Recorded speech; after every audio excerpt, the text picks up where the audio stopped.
কান ছিঁড়ে যাবো ও বেটা লাগা আব্বা ব্যথা তো লাগবো, চুপ কোনো কথা হইব না, ব্যথা হইব, সাউন্ড হইব না। দুলা ভাই এর আগে এসে কিন্তু আপনি আমার কান প্রায় ছিঁড়েই ফেলছিলেন দুলা ভাই, কান ছিঁড়ে যাবো আব্বা।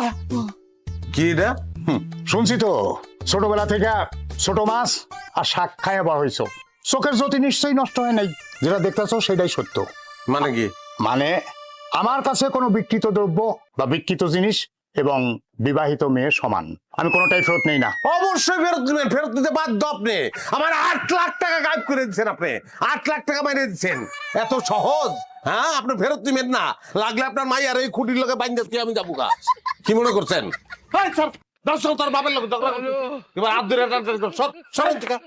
তোমার মেয়েকে ধাক্কা দাও কেন? এখন যদি মায়া কোলের উপরে বহায়া তারপর দুধ ভাত খাওয়ান। জি না, আমার বাড়িতে দুধ ভাত খাইবো না, ও তোমার বাড়িতে থাইতেই তোমার লগে পান্তা ভাত কাঁচা মরিচ দিয়ে ডইলা ডইলা খাইবো, তাই না রে সাইমা? বললা ধুলাই আবার জিনিস কইছেন তো বিকৃত